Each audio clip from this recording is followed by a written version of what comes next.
Episode 126 of the Wilderness Podcast is brought to you by our Patreon supporters. Support the show at patreon.com/the Wilderness Podcast. Our supporter of the week is Robert Yu.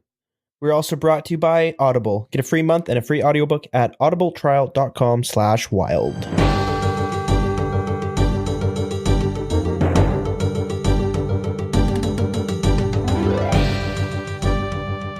Welcome to episode 126 of the Wilderness Podcast. That's right, you heard it. We are maxed combat now. What's the next milestone? 200 mil? Maybe. Actually, probably. What do you need to get into clan chats? 125? I hope not. 150? 150, there's the next milestone. Anyways, I'm your host, Dilz, and with me, as always, is Deagin. Hey, how's it going? This week, Jagex sends out a message to the community where they bring up a few issues with the game that many people are aware of. Things like polls, player support, or customer support, PvP. So they dive into that. Put on the that crab music. Yeah. And in the background, and everyone will know what they're addressing. So everything in those crab music videos, they kind of address it in a dev blog. So good stuff. But we also have Dead Man mode coming up this Saturday, as well as some quality of life in that dev blog there. As for community chatter, I didn't see a whole lot that happened, but there was a mess up from one of the J mods, and this goes back to that whole defense level scandal. Anyways, someone gets affected 2 times by that, so we'll go into that. Mm-hmm. Anything else happen in the community? Nothing really worth talking about. Yeah, guess not. Anyways, what did you do this week? Bit of RuneScape. I've been working a bunch. Nice. Yeah. So just like work and then play a couple, an hour or so of RuneScape, kind of just chill, and then rinse and repeat. Anything interesting in the RuneScapes? A bit. I guess I've done like a decent amount of like raiding in my free time. Like I just cool. We'll do a couple raids a night, I guess, and then Chambers of Xeric raiding or Theater of Blood? Both. Oh, no way. Any progress in the Theater of Blood category? Yeah, like we cleared it and stuff. Nice. Is it on farm now? I mean, we pretty much had it on farm. No, let me rephrase it. We had we were capable of clearing it, but it's just minor mess ups, and then we also were learning in a trio. So once we got a 4-man, we're it's way easier.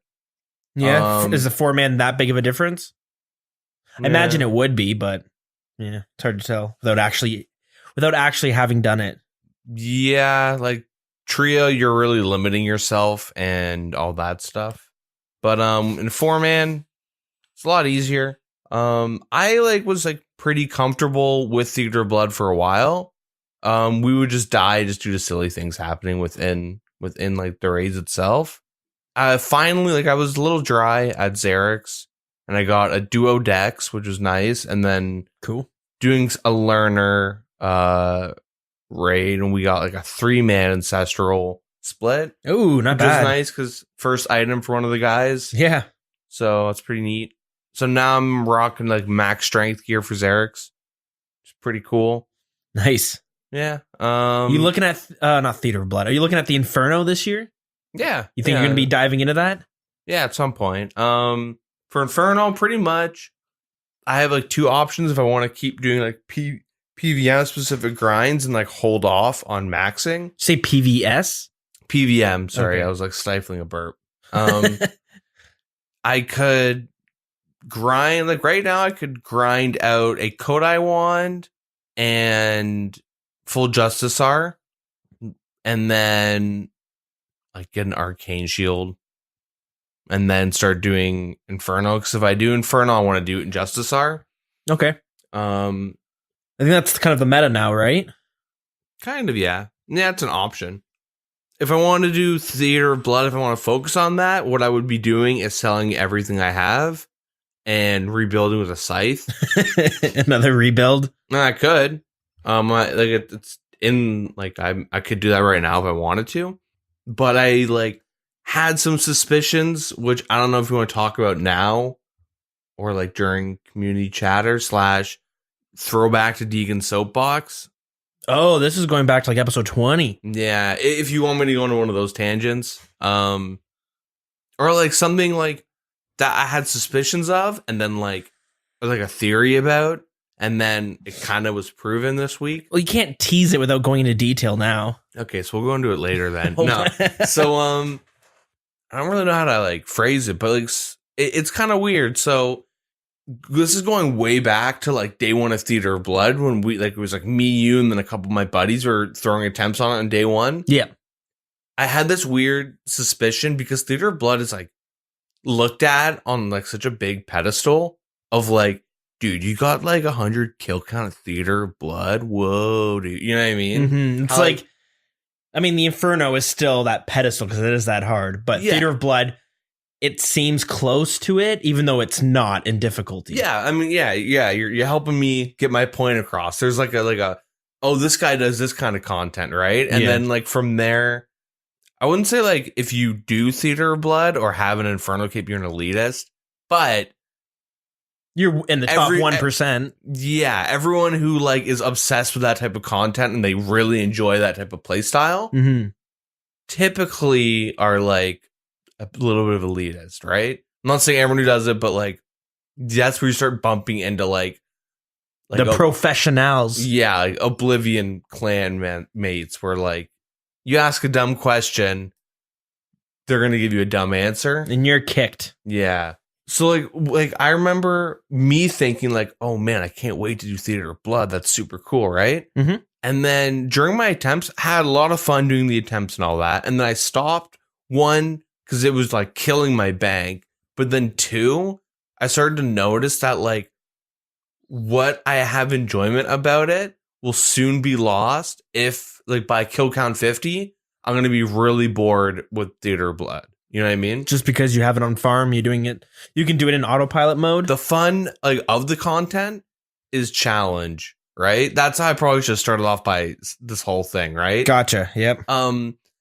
Where like Chambers of Xeric is like the fun of it. It's challenging. You can pick it up though.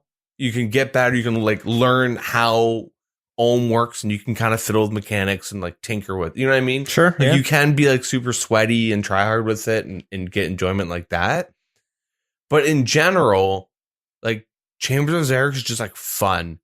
Yeah. At least for me, at least for like the people that like I raid with, the people that I've been teaching.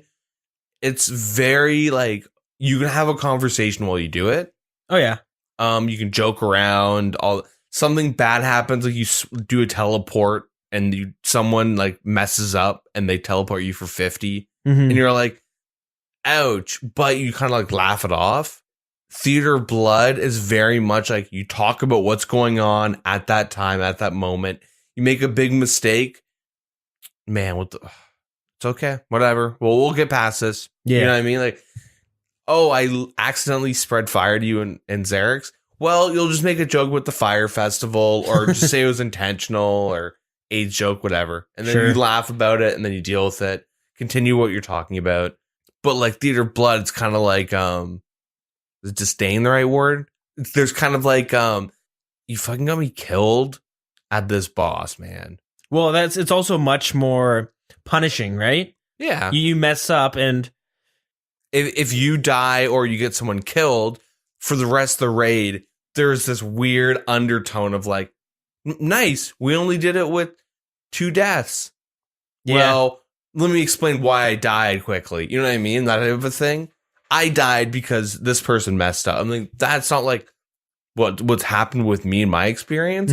But like you catch glimpses of that, especially on streams, and then all this stuff. And it's kind of, I always find myself relating Theater of Blood to some World of Warcraft raid, but you know I did it a lot in the past, and there's kind of they're comparable, much easier than Chambers of Xeric, right?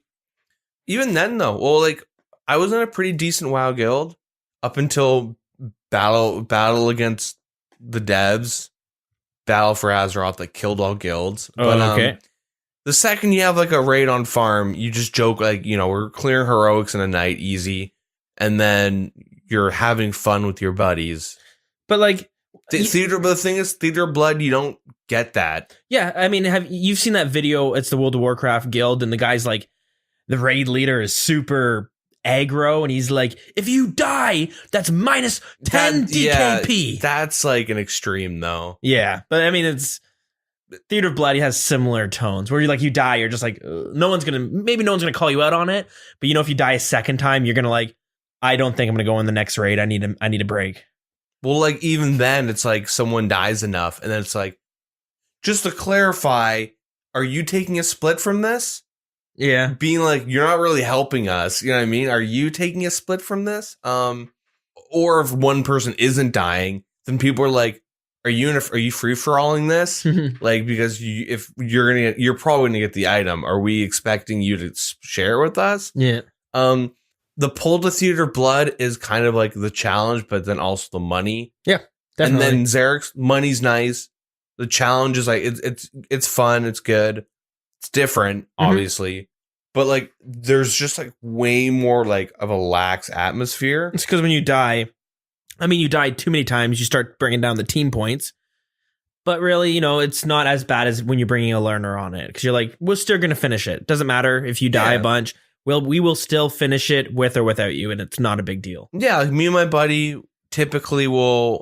I've been doing a lot of learners where like me and my buddy will jump in. He'll find someone that's like streaming on Twitch first attempts, right? And then get a link, or like, we'll watch like people like learning how to do like Xeric's, and they're making a lot of mistakes. We're just kind of joking around with them on, stream or whatever, giving them some tips. And then afterwards, it's like, do you want to go with us? Mm-hmm. And then we'll like show them all the little tricks, all that stuff. I've never had anyone say like, this was fucking awful. Like, it's always like, man, been so much fun, all this stuff, right? It's always like a positive thing. Where how I got like introduced to Xeric's was very much that. Like, I streamed my first solo raid, and it was 3 hours. I did like Vanguard's Vespula. I had like the worst layout. Yeah, it was really fun. And then it was like, do you want to do a trio? I was like, sure. And then it was like, oh man, this is really fun. Show you a lot of tricks. But you know what I mean? Yeah. And then from there, like, man, this is really fun. And then it kind of like, then that's how you get into it. For Theater of Blood, when my first 2 kills were from a friend that was like, yo, let us carry you. You know what I mean? Yeah. Pretty much, we did 3 attempts. I was super dead weight for the first 2 attempts. And then I like carried my own. And they were like, wow, you actually carried your own. Wow. And you're like, okay, thanks. I guess that's the shittiest compliment you can ever get. Yeah. Yeah. But then like you're like, I got my first 2 kill counts, and then they were kind of like, there. We don't want to carry you anymore because like it's not like it's just like it's hard. This is like, this might, you know what I mean? Like, this is just like not worth our time. Sure, yeah, you're holding them back a bit, right? Yeah. But like for Xeric's, it's like, oh, this guy died twice, like, or 3 times or 4 times. Like, not really a big deal. We're gonna get it done. We're gonna have fun. Yeah, it's like just like the way though, like the higher end PVM content progresses, kind of goes in 2 different directions. And like, anyways, so I went and joined a couple Discords on another Discord account using, I think I might have mentioned my friend before, but using his RuneScape account, pretending to like you. So you can go through the forums on RuneScape, and you can like apply, join Discords, ask him questions, all this stuff. And the account that I was using, he's like level 111. He has like barrel gloves, fire cape, God of War's kill count, and one of my goddamn bonds that he stole. That bastard. Oh, to that account. Yeah. So he's not like a veteran in PVM in any way. But you join these PVM based guilds, and you just like or clans, sorry. And you like have copy paste. This is like your typical person wanting to get into PVM, which is like, hey, I started doing God Wars dungeons. All my friends quit. I want to find people to do it with. Yep. And then I want to start learning Xeric's and Tob. And then typically you get in them. They're like, yeah, we'll just like trial you, right? We don't want like a scammer or like, whatever. And then so you ask someone who likes Xeric's, and they like kind of get excited, being like, dude, you got to get into this. It's gonna be sick. Man, you're almost there. You're almost there. Just get like 4 more levels. Just get a little bit of herbal. You know what I mean? Like, And then you ask, like, I asked a couple people that were like big Theater Blood Raiders, and they're like, you're not ready. You know what I mean? Like, they have like this really weird tone about it. And I'm nice like, try, kid. yeah. It was just like super weird that like even though like there's like a lot of things that I'll talk about in RuneScape where like, I might come off as like an elitist or like kind of like snooty, snobby about, looking at like why I want to do Theater of Blood, but then preferring Xeric and stuff, because I couldn't comprehend why someone would want to do Xeric over like Tob, made me kind of like realize like the level of like disconnect that like some people have in the game in terms of like. So it just comes to like the PVMer mentality, like it's different from Chambers of Xeric versus Theater of Blood. Well, same like, person, but different mindset for the two raids. Different mindset, but I mean, like, I'm using that as like a very clear cutoff of like how like the community can be split in like PVM or something, or like maybe even PvP. I don't know like much about like just like elitism or something. I'm only using that because I can't think of another word right now. Okay. I had all my notes written down on my computer, but we have to turn it off, so I can't reference them. So it might be a little like scrambled. But what you're trying to get at is that the player's mindset for Theater of Blood is a lot more like, don't fuck around. That we're here for seriousness, not fun. Well, no, they have fun. They obviously like they're gonna do it because they get some fun out of it. But like, it's they're different reasons, like the different like outcomes, right? Like their fun is money, getting that sweet kill count up so they can flex it. Yeah, but they take it more serious. Whereas Chambers of Xeric, it's a lot more. Well, you still get those people for Xeric, right? Like those guys that speedrun, but like entry level wise, or like my general feelings towards what I've seen happen, I guess, or like between like a PVM clan that like focuses on Xeric towards Theater of Blood. Mm-hmm. Like even those discords were very different in how people talk to each other. Yeah. And I was like, at first it like boggled my mind, but then it all made sense because I had one friend where like years like when Theater of Blood came out, he like we did day one stuff, and he was like, I'm not interested in Tob. I'm like, man, how can you not be interested? And then he would never really tell me the reason. This week, when I kind of like did it, I had a lot of fun getting like my first like. I wasn't carried. I was deathless. I did like perfectly fine on Theater of Blood, but like it clicked, and it was like that was fun. But now I can completely see why people don't want an extreme like a lot of this type of content. Where like if you listen to like me, maybe even like 8 months ago or something, right? I'd be like, we need more stuff like Theater of Blood and Inferno. I think it's really, you know what I mean? But now you're saying no. I'm saying it's fine, but. Like I understand both sides of the coin now. I feel, or both sides of I just mix up two things. I see both sides of the coin or whatever. I understand both sides of like why people are against or for it. Okay.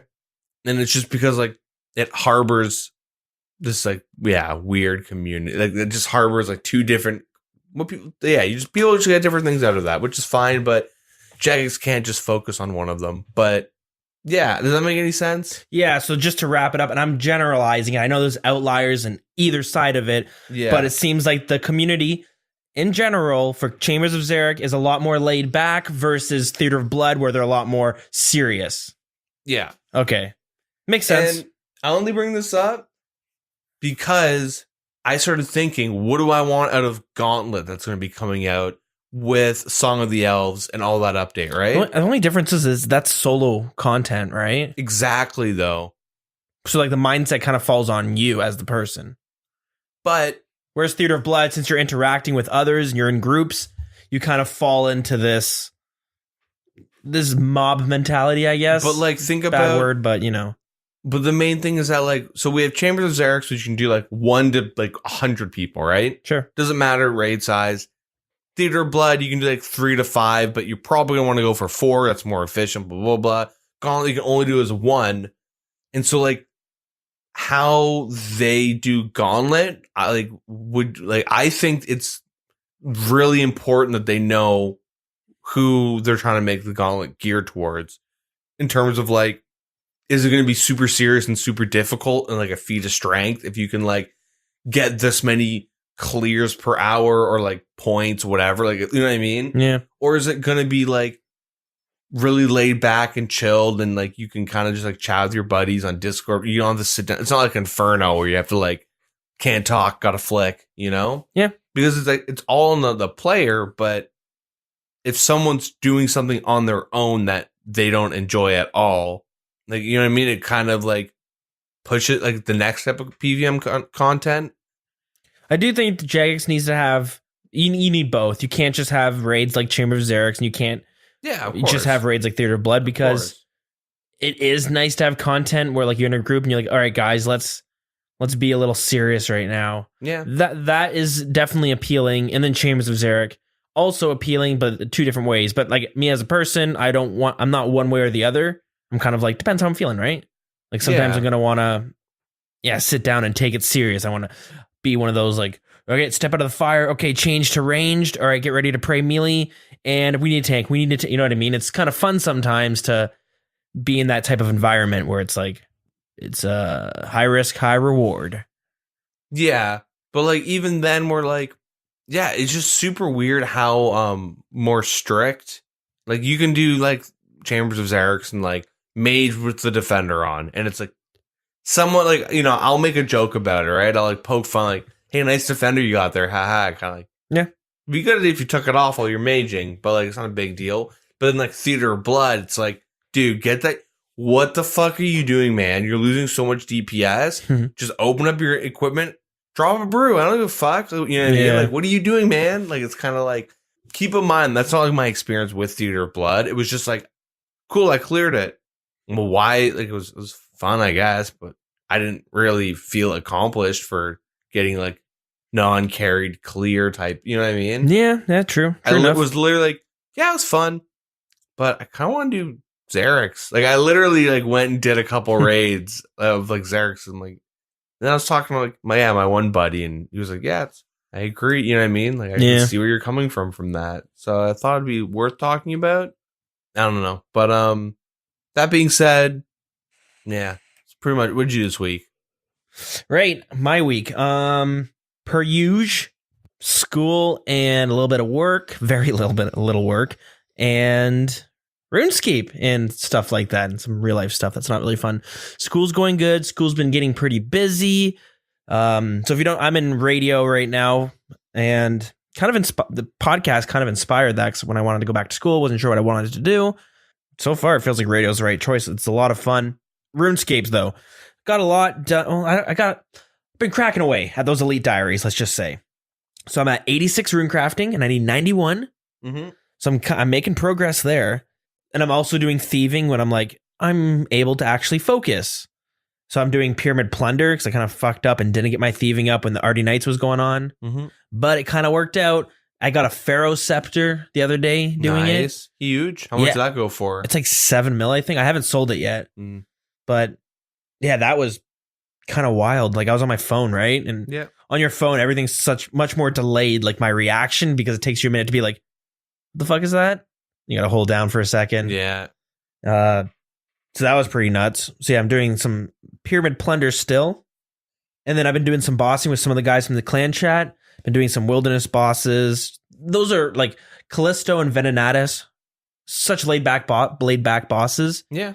You don't have much to worry about. And Pkers. I never see Pkers. Really? Me and a guy from the clan chat, we spent a couple hours one day doing Callisto. We must have killed like at least 50. Mm-hmm. Didn't see one PKer. Not one. Now, I did get PK'd once, but that was at Demonic, at the ruins? Yeah, the ruins. Demonic ruins. The Anakarl teleport where the greater demons are. Mm-hmm. So I got PK'd there, but none from any of the bosses. No Venenatus, no Callisto. And I honestly, it has to be because of the Rev Caves. All the PKers I'm assuming they're all going there. Because before the Rev Caves, I've done a bunch of Callisto, and every trip, it would end with me not getting PK, but being chased at the least. It was never like your trips ended because clans logged in. Yeah, clans or a solo PK who caused you to run away. Yeah, and it's just not happening now. And I've done Callisto a bunch and Venenatus a bunch since, and yeah, I literally don't see any of them. I saw one PK at Venenatis, and it was it was a pure, so it couldn't touch us. Yeah.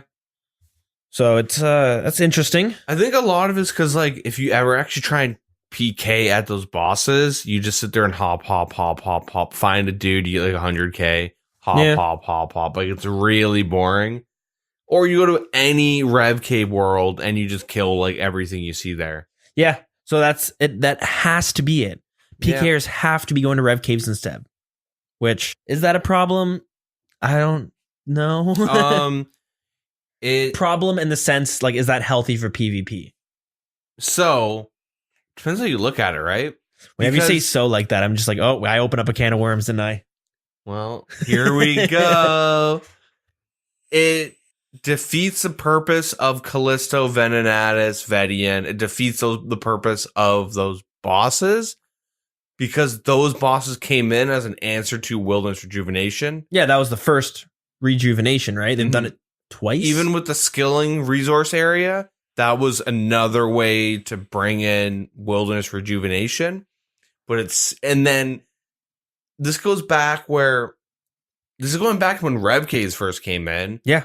And I argued that Rev Caves does such a good job of giving a place of PKers to go and like kill people that it doesn't rejuvenate the wilderness at all. Yeah. So like it's counterproductive. They're always looking for this food chain or this cycle of PvP, right? This is when they talk about rejuvenation. This is the goals they're trying to hit. So you have, because people complain, why, if you're trying to rejuvenate the wilderness, why are you bringing in PVMers? Just let us PVM outside of the wilderness. It's like, but what they aim for is to get PVMers into the wilderness.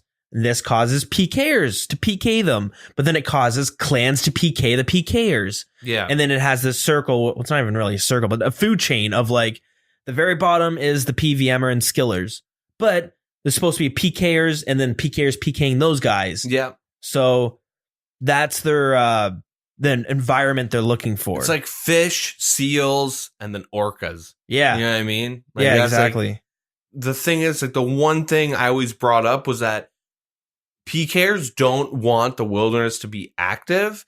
They want to be able to just jump in, go to one place, one world, and just kill shit. They just want to kill people for money.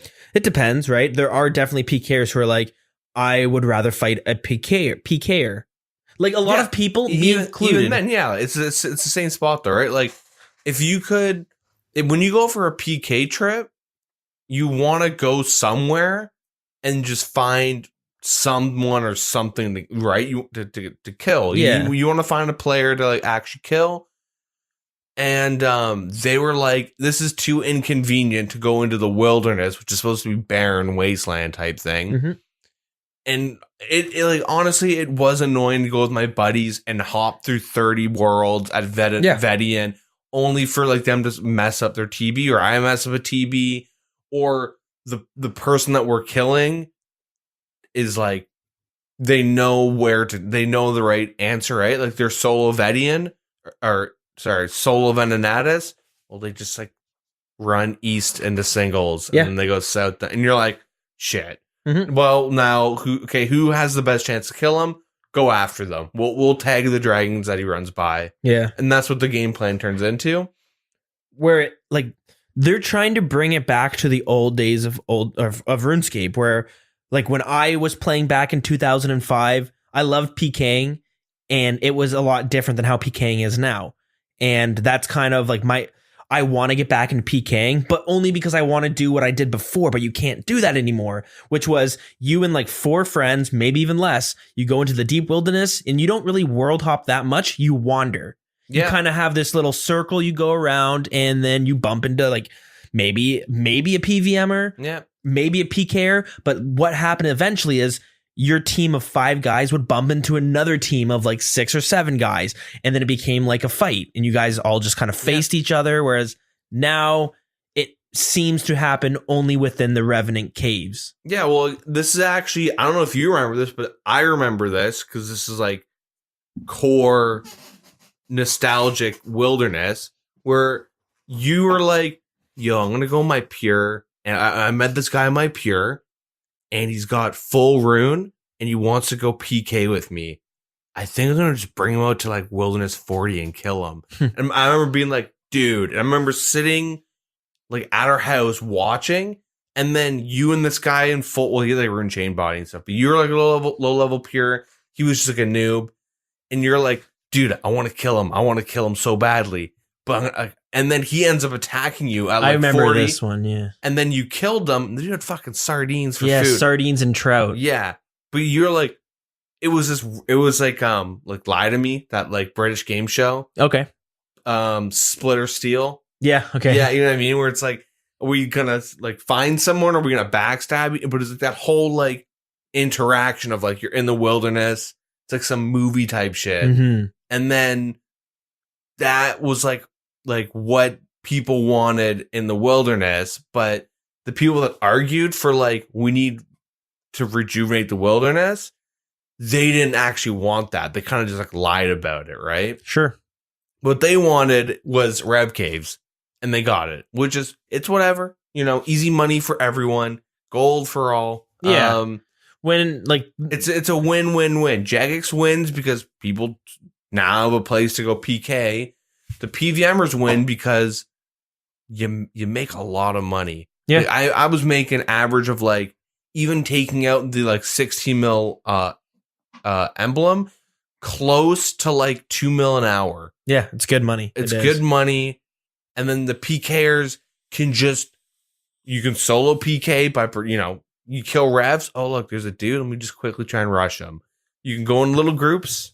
You can go in big clans. You know, like it's got something for everyone, but it kind of showed that like the people that were really vocal about wilderness rejuvenation didn't care. They just, it's, you know, because like now it's like, why are they in the world? Why are those bosses in the wilderness now? Like they're pretty much dead. I think a lot of people want it to go back to those days, but a lot of people, like me included, we are aware that it's almost impossible to do that. PKing was very much like a thing to do for fun, and you could make some money, but like, do you remember the days of the Mage Bank PK spot?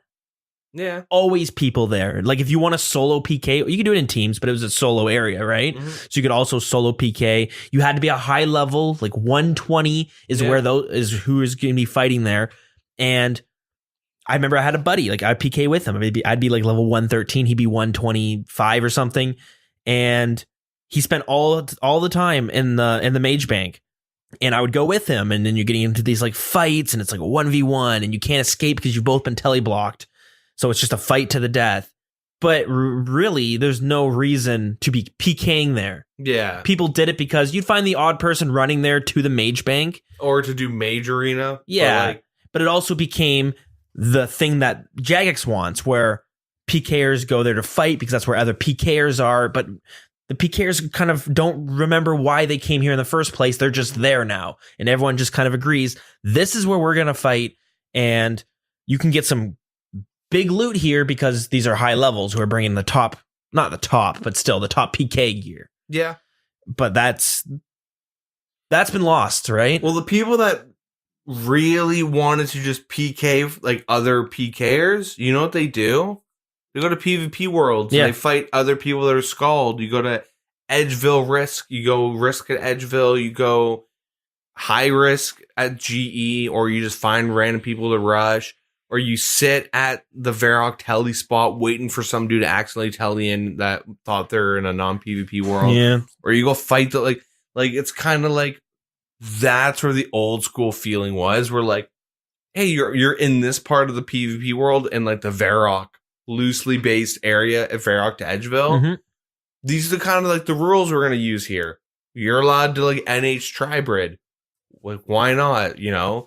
Here, like, you're high risking, so like don't be a cheesy dick, or like you can rush here, sure, but like feel free, but you know what I mean? Like it's kind of like that's where like that aspect came in, and PvP Worlds kind of killed that feeling for the wilderness a little bit, because like there's not much sense. It's a bit, but it's gonna be a struggle. You're gonna be sitting and not seeing people, but hell, like I'd be in teams and you're like, okay, guys, death dot here, and we're going to sit here for a minute. Yeah. You all pile on top of each other, and like you could still do that, but you're not going to really see anyone unless you're going to wait that out. But you would death dot, wait 5 minutes. You're like, okay, let's move to the King Black Dragon area. Go there. No, okay, let's go back to the gate that goes to the Mage Bank. Sit there for a bit, and you're like, and you'd bump into teams or you'd bump into solo people. Yeah. Whereas now you're going to bump into people doing clue scrolls. Yeah, which is like, I'm definitely not saying we need to take out the wilderness, but it's like, this is a result of two different groups pretending to want the same thing. It's kind of like, in my opinion, what happened with the wilderness, I feel, is comparable to what happened with buying and selling things, right? Where Falador Park used to go there and you would have to bounce between different areas within Falador Park to trade. And it was all very much talking to these people. Like, can I get it for this? You can maybe swindle a deal, or you're going on other forums and trying to make deals on there. Now you just go to the Grand Exchange. Yeah. So I feel like the wilderness is similar to that, where, because a lot of people miss those days of standing in Fally Park. I do too, but I know right now, if that's the only way to trade, hell, that's a lot of time I'm going to be spent trading and trying to buy things. Same with PKing. I go, man, I just want to wander the wilderness like I did back in the day. I'd spent a whole night doing that. And it was a lot of fun. But I know now it's like, well, it's much more efficient just to be in a PvP world and getting kills nonstop. Even or then, dying though, nonstop. Have you, like, my last handful of encounters where I'm with a buddy or two and we're just walking around the wilderness. We're like going to hotspots. We're not like crazy good PKers. We have like a DDS for a spec weapon, right? We're not bringing D-Claws and AGSs out. Or we have like a heavy ballistas or +1. But then you bump into other small groups and they have like toxic staffs of the dead with D-Claws. They spec and they run and they freeze and they swap out. Like you'll have like a 3v3, but really it's like guys are ragging your teammates while they're all spec trading one of you guys just because they want the kill. Like it's kind of relevant to like what people want when it comes to Theater of Blood versus Chamber of Xeric, right? Like some people are there for fun and hey, you might make some money. Some people are there to like show, like to assert dominance, to Dennis someone or something, right? Use the Dennis system. I have no idea what that is. It's Always Sunny reference. Okay. But they want to like kind of just like show off. They want to like make as much money as possible doing something and like kind of prove that they're better than, you know what I mean? In some way. Yeah. As a result, you get like the Grand Exchange versus how it used to be, which I think Grand Exchange is better, but you get like the wilderness experience and then like PvP worlds. Well, that's the thing. I feel like if I could go back in time and PK like how I did before, it still might be a lot of fun, but I almost feel like at some point I'd be like, this is great and all, but I wish it was a more concentrated area so I could just get in and out. And that's what PvP worlds kind of work, right? So, okay, so I will say, and it's funny, when this got released, if I thought I'd be saying this about it, I mean, I would be surprised. Where there's one piece, I mean, the Revenant Caves does a good job at that, what I was talking about, where you have PVMers, and you have Pkers, and then you have Pkers killing the Pkers to an extent. But another place that happens a lot too is the Chaos Altar for Dragon Bones and stuff, where you can get prayer experience. Yeah. Like, I've been a PVMer there and got attacked by PvPers, but I've also been saved by another PvPer coming in and being like, why am I going to take the little sardine when I could take the seal or the tuna? Yeah. So, and then you have these two PvPers who are facing each other. I've also been on the other side of it where I'm PKing there and I'm like killing PVMers or skillers. And then I realized, like, you know what? It's more fun to sit here and wait for other PKers to show up. So I would do that eventually. And that's where you have these 1v1s going down. And a lot of the time, these people they're not pros. They're better than I am. But our skill levels are still close enough where I'm like, hey, I kind of have a chance. Yeah. I'm still going to die. But, it has me believe that if I do everything right, I might be able to pull it off this time. Yeah. So I'm surprised that piece of content actually works, right? Yeah, it works, but like, at least in my experience, and I guess like most times, it's like you go there to kill people, but more oftentimes than not, the people are just PVMers trying to just save money. Yeah. And then the odd time you just bump into a Pkers and you're like, nice, finally. Mm-hmm. And then it's the worst when they don't want to fight and they just run away. And you're like, not today, I guess. All right. Like, I've been fortunate in the sense that, I've been there with 2 other people and a team of 3 shows up and you're like, all right, this is going to be fun. Yeah, exactly. Yeah.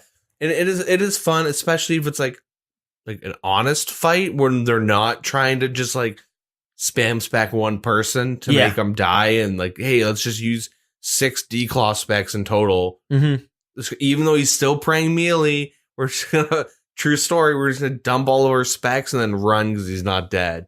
I mean, you get that, but like when you get those like true honest, like there's 3 versus 3 and you all pair up. Yeah, you're fighting a dude, but then you're watching your boys. Like, you got that? I know you're on TB, so you're kind of on a disadvantage. You want to like I can swap with you. I'm working this guy. Mm-hmm. Yeah, do I need some help? Okay. And then you can kind of like switch up and do stuff like that. Like, that stuff's really, really fun.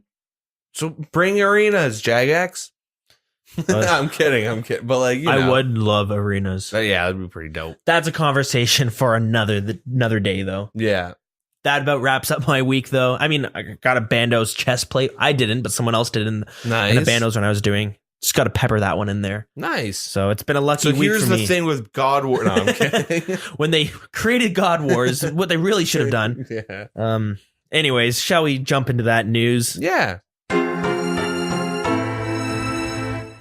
Thankfully, a lot of the things that Jagex wants to address, well, they have a lot of things to address that we can talk about. We can kind of keep these discussions going. First thing I want to say, it's amazing they even came out with this dev blog. Mm-hmm. Because, like, I'll say it again. Like, there's not many gaming companies in general. There's not many companies in general that I can see putting out, like, this is the complaints everyone has. We're going to address that. We are aware of them, and we are going to break down, like, you complain about something, but I'm going to break down what you actually mean. Mm-hmm. Because there's so many different complaints, and there's sometimes just, like, $11 meme, but they're going to break down, this is what it actually... Yeah. This is what it actually means. Yeah. So kudos on Jagex for this one. So, starting off, a message to our community. That's how they phrase it. But, you know, Oldschool is now 6 years old. We just celebrated its 6th birthday. And, you know, they say, it's safe to say that throughout that time, we've gone from strength to strength. Yeah, I'm pretty sure we're all surprised by how great the game has turned out to be. Yep. Since it first came out, with mobile especially.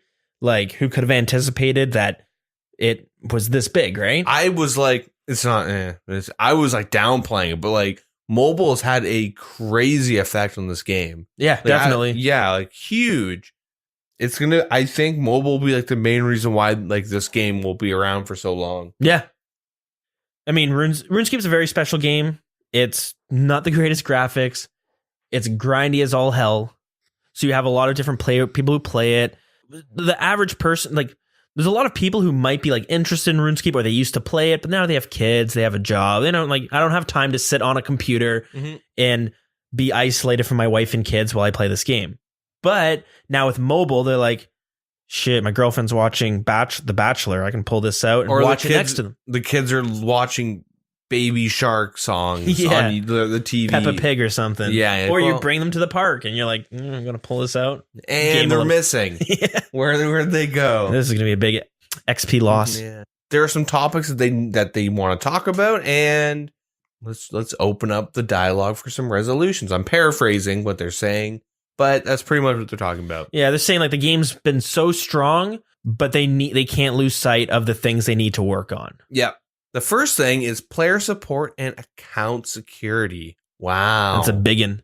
That's something J-Mods, they're going to smack everyone down. The big J-Mod smackdown. So we have seen many comments suggesting that our account security is not as effective as it needs to be, and that the systems we do have in place, such as the authenticator, are not doing enough to protect against things such as account hijacking.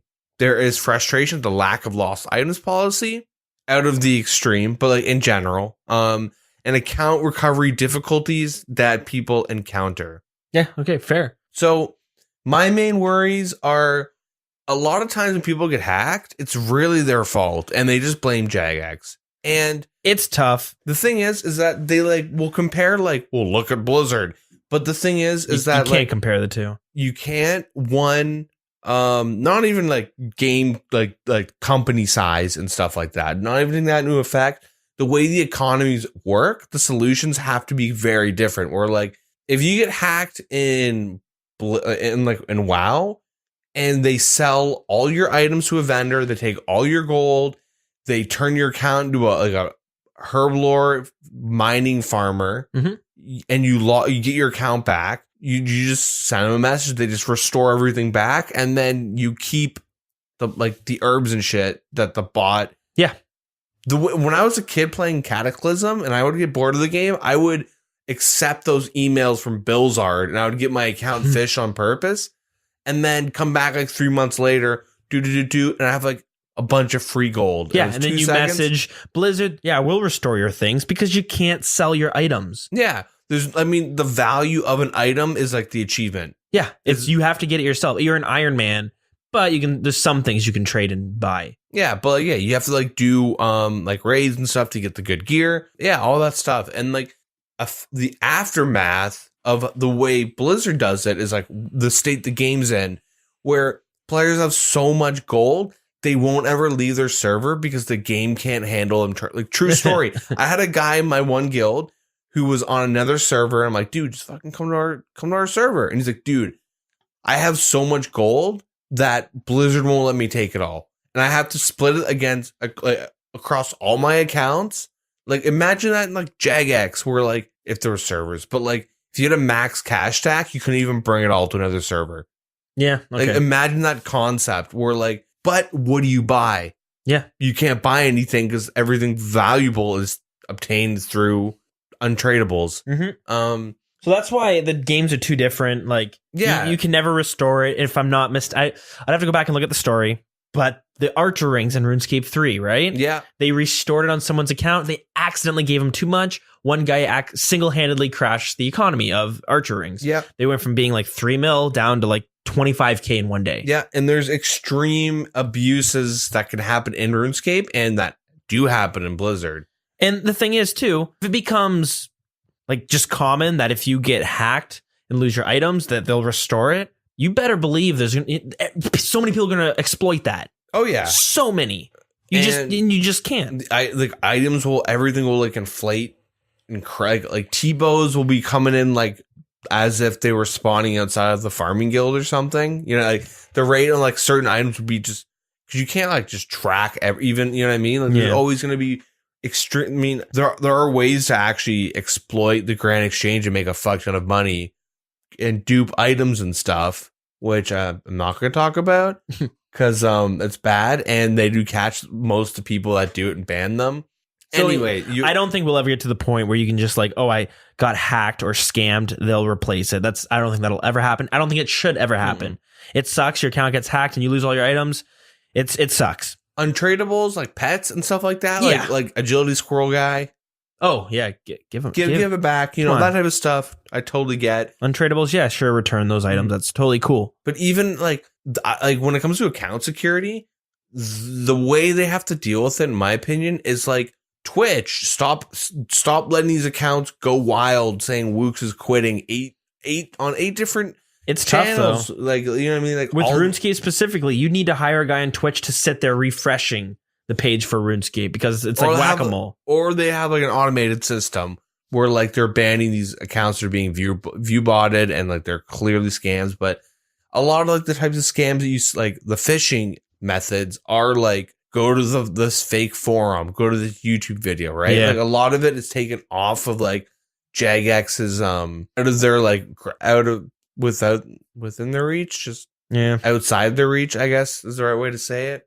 Yeah. So I guess what they should fix is what they said here, the account recovery and authenticator and whatnot. Yeah, they need to improve it. I don't like the concept of if someone knows too much about me and they're able to recover my account. You know what the best solution is in this game? To make a new account with fake details. Yeah. Obviously, use like a Gmail or something with like a legitimate good 2-step. Don't use like Outlook that lasts sometimes for only a week. Yeah, like use like a random email with random information that you can remember, obviously. Yes. Have a bank pin, like Yahoo's dead. Stay the fuck off of it. yeah. But yeah, they do understand they need to add some additional support because there are some issues just with that. And speaking of support, with customer support, they want to talk about, or they want to tackle the belief that the only way to contact customer support is via Reddit and Twitter. Which is, I wouldn't even say it's a belief. I would say it's just outright true. It depends, because there is a long, like, to get your account back. I've had multiple friends that like do the typical thing when you make a new account on something, you use the same email and the same password. Yeah, okay. But always with 3 of my friends that did this, within like 3 to 4 days, their account gets hacked and gets banned for botting. And it's like as if there's a weird system that gets flagged saying this email just made a RuneScape account. Yeah. It's really weird, because one of them, the one person was like, oh, you, like, hey, like Deagin, we kind of joke that you're always on RuneScape, even when you're like playing games or watching movies with us. We kind of always know you're doing something on RuneScape. It's like a little meme with my buddies. Sure. I convinced one of them to like actually give RuneScape a shot, and I made an account with them. It was fun. He, knew enough to like, he's got a 2-step. He uses unique passwords for everything, all that stuff. He didn't have an issue. But then the other friend was like, hey, I'll join in with you guys. Boom. 3 days in, account hacked. Gone. But then the waiting period to get your account back is a month. Yeah. And I had another friend who like was just like, man, you're always playing RuneScape. Is it that good? And of course, I'm like, dude, literally, it's the only, like, I've been playing this game for like 10 plus years. Like, it's that good. And it's, all right, I'll try it out. And then like that week he goes, I just got hacked. My account's gone. Yeah, just put in a support ticket. And then a month later, he's like, I got the account back. The waiting process is ridiculous. And like the most effective way it does seem to be is through Twitter and Reddit. Mm-hmm. But it says here that they do want to, that there's a desire for more effective direct communication channels. Yep. So maybe putting in tickets and having it responded faster. Like nobody wants to put in a ticket and then have to check it like weeks in advance, Like I have problems with this podcast sometimes, but I'll put in a ticket on the hosting site that I use, and I can expect to get a reply by 48 hours max. I'll get a response. Yeah, a good response too, not a bot. Yeah, I can't imagine waiting a month and then getting some bullshit like, sorry, but your account has some botting suspicions. Like, no, it clearly got hacked and it's clearly been botted on by some guy. Like what? And the next topic they have here is for anti-cheating, aka botting. Yeah, it feels like there are too many bots in some areas of the game, which is very true. But there's a perception that some of the bans are unfair or false. For example, bans apply when an account is hijacked. I mean, that just happens. I don't know how they're going to address it, but they do say, over the coming weeks and months, we want to build on the areas above and build a detailed understanding of what the main issues are for all players, not only those active on social media. Yeah. So, yeah. To demonstrate our commitment, these are the 3 things they aim to do this year. They will continue to survey all players rather than just those on Reddit and Twitter to understand that what you think is important from a customer support perspective. We'll use this to inform our priorities and measure our progress. The second thing is a series of detailed blogs on these topics will outline plans involving upgrading their system, account security, recovery, and lost items, challenging myths about support, toxicity in game. And the third will be updating you regularly when things get fixed, released, or improved. Cool. That seems fair. So they say that they won't promise the moon and deliver an orange. However, Jagex has already scheduled significant work on customer support and account management systems in 2019. Some of this is already underway in the background, and some won't begin until later this year. The reality is that many of our systems are bespoke, meaning we face legacy issues. AKA they have an old system that needs updating. Yeah, engine work. We are working to improve our systems and processes, And in 2019, we have already increased our investment in these areas. And there's more to come. And, we understand that this is our problem and not yours. But we also want you to understand our situation and then hopefully see why some of the support you currently receive isn't as good as it needs to be. Please understand that we are changing that. To be totally honest, there are no quick fixes. These significant issues take time to tackle, and they'll talk about it openly and honestly as we can in the coming months. Jagex customer support team members, tools, and systems both serve Oldschool and RS3, so we will be sharing this to both communities. All right, it's pretty cool for them to see all that written down, right? It's yeah, it seems fair, and they're being very transparent about it, which is cool. My main thing is just like I don't know how they're gonna deliver on it. I don't know. I think the idea isn't to make it perfect, but to make it better. So honestly, the only thing I want is to not when I get off RuneScape, I bank everything. I do not. I always bank. I'm always naked when I log into the game. Always. Because even though I have pins, I have unique pins, passwords, 2 steps, everything is secure. No one knows my login. Everything is as secure as possible. I'm still I don't trust RuneScape security enough. I literally have to use everything to the extreme where if I'm logging off, I'm gonna be at a bank with everything in it, because worst case scenario, they're gonna have to guess a pin that I literally chose random numbers. You know what I mean? Yeah. To the point where I have difficulty remembering it because it's just random. I feel like if my account ever does get hacked and someone's able to log into my account with all these measures, literally my answer is to liquidate everything that I can, move it onto another account, and now I gotta restart everything. Yeah.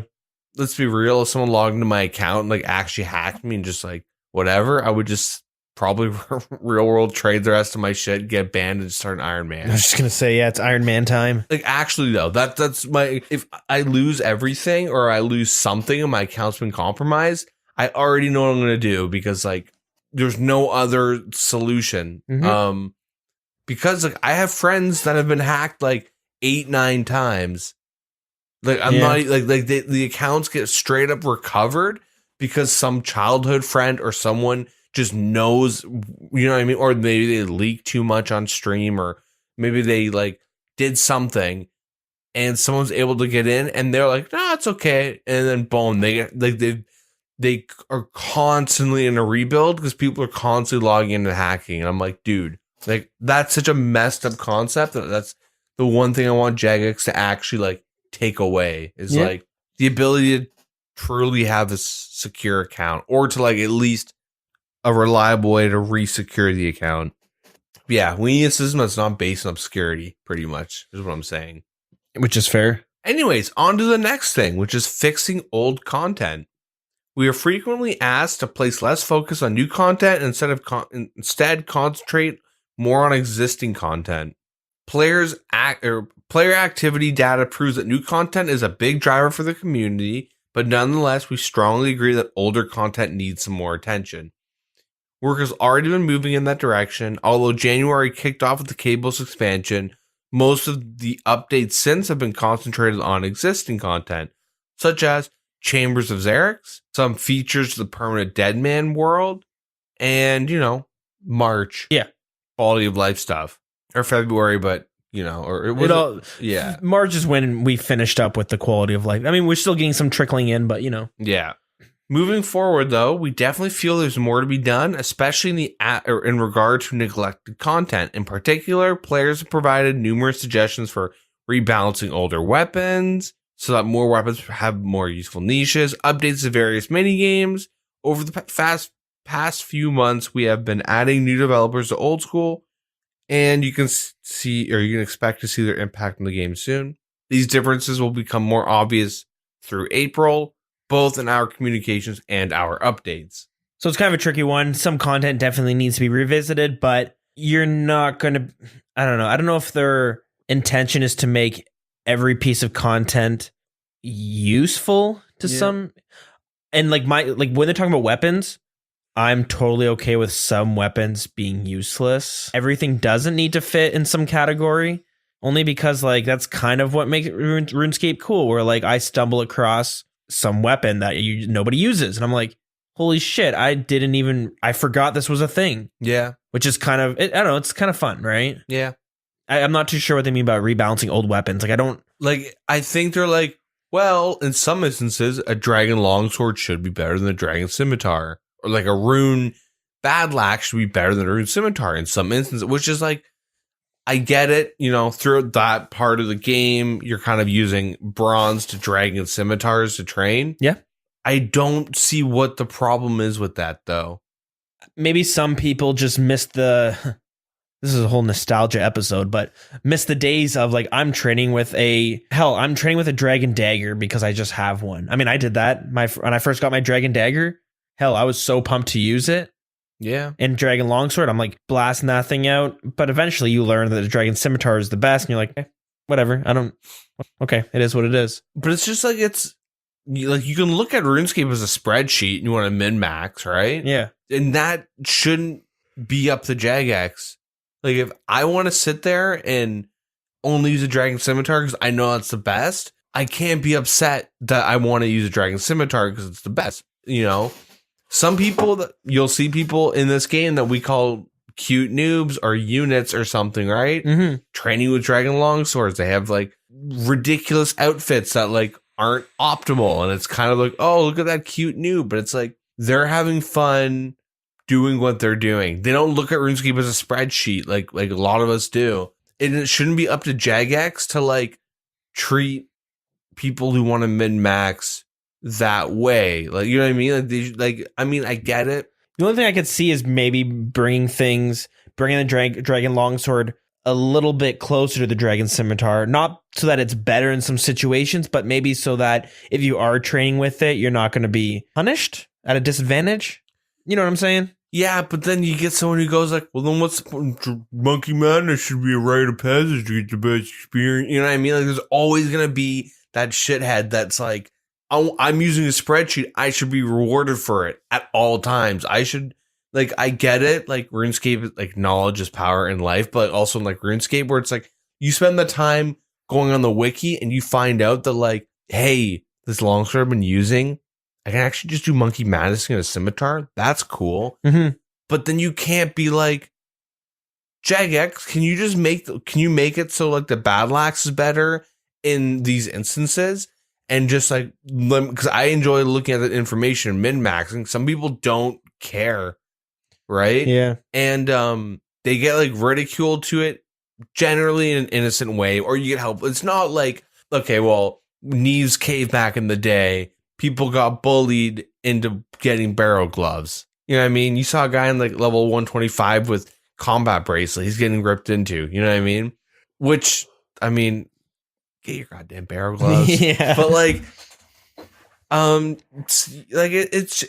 it's weird. There are some things that like should like the mini game aspect. I think we should have the ability to play them. You know, okay, like last man standing. Yeah, I should be able to realistically play it, but I can't. Yeah, because you need 26 people to do a round. But even then, like that trouble brewing. I don't even know what the hell the mini game's called. Yeah. It's so dead. But I should realistically, I want to play it. I should be able to play it for fun, but I can't really. I have to sit there and wait.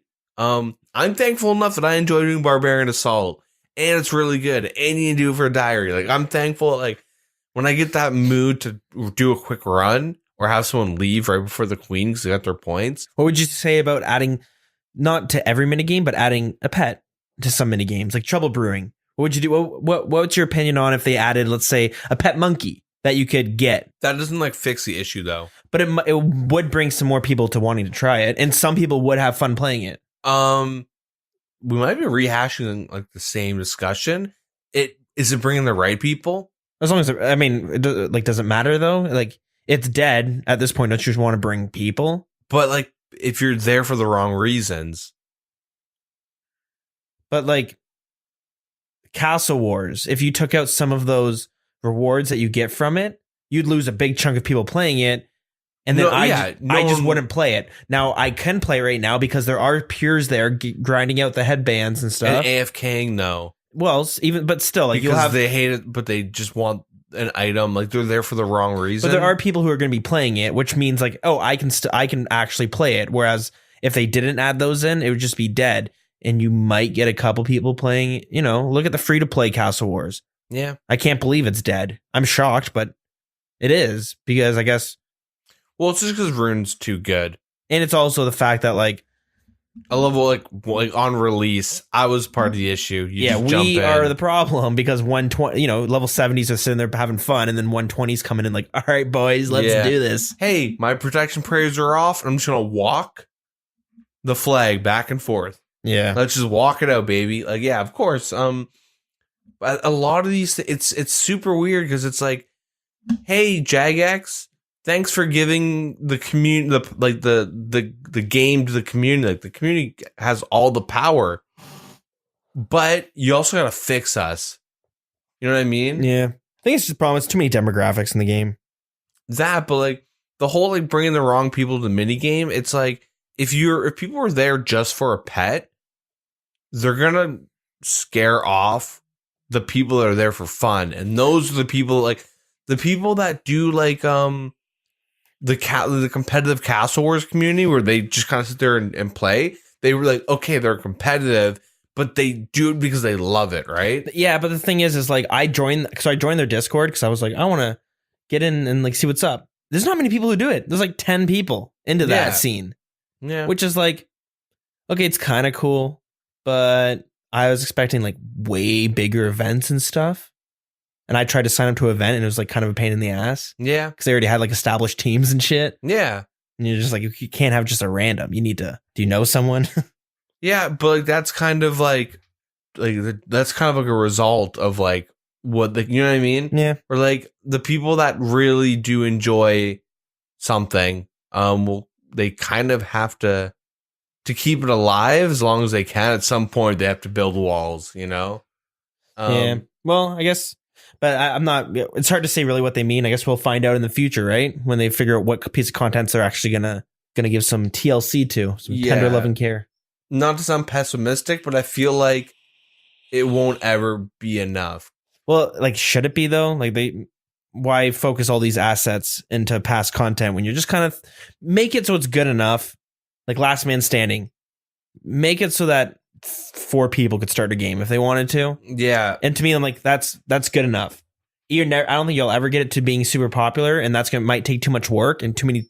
You're gonna need like to poll and like it's just look to the future a bit too, right? You don't want to spend too much time on this stuff. You do want 8 poll with revisits and updating, and this is actually what we mean by really it's like you should also be focusing on raids 3, something like that, right? Yeah, I could never give you a good solution for something like mini games or like rebalancing older weapons and stuff. The only answer is like the people that are advocating for it are doing it for the wrong reasons. Yeah, I mean, there's some ideas that they've pitched and that I thought were good. So before we move on, I'll just quickly mention in the past, they've talked about having a minigame shop, just a general minigame shop. Yeah. That sold like cosmetics and stuff like that. You would get points from different minigames. They're rotated each week or something. I don't know if it was they said they wanted to rotate it, but I do think they should have rotating. The reason they didn't want to is because they didn't want people like, well, I'm only doing Castle Wars because it's the rotating game mode. People didn't want that, but I feel like do it because it's kind of like what we were talking about with PvP. You're never going to get it to where you guys want it to. Yeah. Just because of how the community is. So having it rotating weekly, you get bonus mini points for doing this game. Yeah. Suddenly it's like, all right, I might not have fun at Trouble Brewing, so I'm just going to do it to get the points, which is like, at least for the people who are having fun with it, they can at least play it with more than 2 people. Yeah. So that to me, that's like a good enough. Let's move on to bug fixes. So we know in the past couple of months there have been some high profile issues with content releases. This has rightly led to many questions from the community about our processes, and some believing that our launches are being rushed. And we acknowledge that none of this has been good enough, and we apologize for that, but they'd like to tell you what they're doing to improve. So they've restructured the process to allow for more testing time prior to release, and they've begun investing more in better tooling to help increase test coverage and prevent major issues. One of the tools being developed would have directly prevented the recent Twisted Bow issue and the subsequent rollback. We've reviewed our release processes and are making changes to improve the stability of our releases. And it has always been standard practice for us that when an issue arises, it is discussed, investigated into the root cause, and then they learn from it. We're continuing this with a view to fix the issues as their source as opposed to temporary solutions. So I'm pretty sure they're saying in a really weird way that they have been rushed. Because they're allowing more time to test things. I feel like they're just going to allow more time for things to come out. Well, maybe they'll have it done, because it does seem like it's done, boom, get it out there. Whereas now it's like, it's done, let's sit on it for a week and start testing things, right? Mm-hmm. So some of these changes may impact the rate we deliver our updates as the team gets up to speed. Our goal will be to minimize this disruption and make sure you are getting a better service overall. Every single person in the Old School team is dedicated to the quality of our releases, all that good stuff. All the changes improve are being made as a team. This goes from the idea to development to release and everything in between. And at the end of the day, everyone in the team plays and loves the game too. And we care about providing something we all enjoy. We genuinely appreciate your passion and that you care enough to call us out on this. Please keep doing it. It holds us to account and ensures we make the necessary improvements. Cool. Sounds good. I mean, it does seem like they're being maybe rightfully so, but it seems like they're being a little harder on themselves. I mean, 2 rollbacks in like 6 months, pretty bad. I mean, yeah, but it's good that they're addressing it. Defense experience issue. Yeah, we'll get into that too in a bit. Well, like even what we talked about before, but like having the staff not give the right experience, would have actually been like 2 minutes of QA testing. You know what I mean? Like, so I do feel like they have weekly updates, which is kind of crazy for an MMO. So these problems, of course, are going to happen if you don't have a week. Every week you have a new update. That's very easy for things to slide through, right? Most games will have like a quarterly update where they have like, the patch notes, and it's fucking pages and pages long of all these changes. Whereas Jagex, they'll do it every week. They'll change a little bit instead of one big release.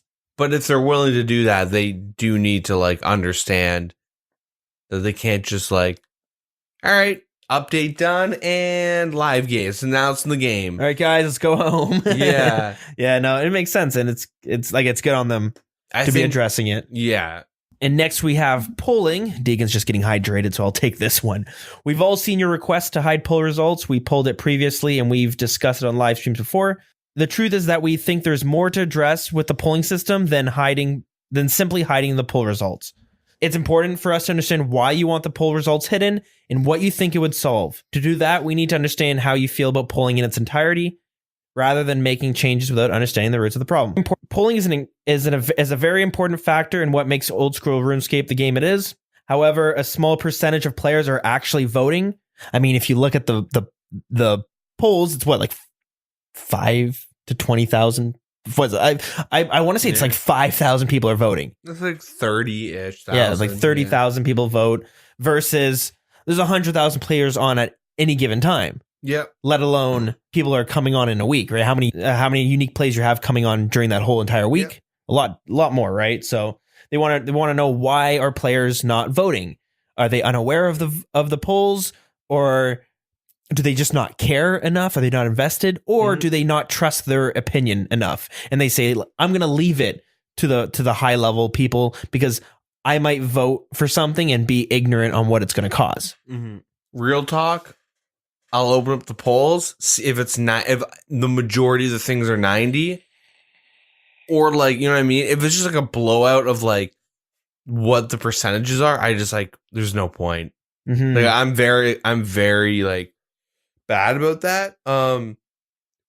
But like, so that's why I think, like, for me personally, I mean, you guys know I have some very strong opinions about stuff, and so I really don't mind voting. But if I see anything that's like this is going through, this just isn't going through, right? Obviously, there's like a margin that I'm like, yeah, you never know. Then I'll like actually take the time to like go and vote. But if they were to hide poll results, then like that would definitely, you know what I mean? I don't know what the percentages are. So just to be safe, I will go through and vote. But like 9 times out of 10, it's like, it's one-sided, right? There's very few times where it's like 70. It happens though, but like, it's 74%. And like, oh, my vote actually matters. But yeah. They also address here that an example of one of the challenges they face is the meme of vote no to PvP polls. Yeah. Most people are aware of this, but there's the joke that if any poll is related to PvP, PVMers are going to say no. They don't care. They're not even going to read it. They're just going to click no because they fuck PvPers. They make my life difficult when I need to go into the wilderness. Yeah. It's difficult when it comes to polling content when it only benefits a small niche group of players while still having a minimal impact on the wider player base. So maybe some Iron Man polls and stuff like that are a good example of it.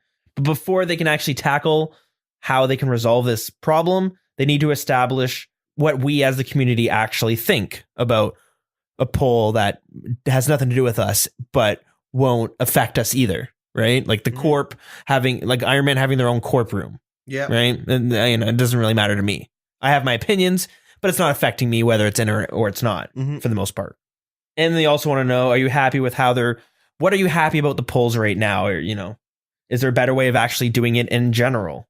So they say they've been taking questions and answers and basically figuring out where to go with the whole polls. It might need a whole revamp from the bottom up, right?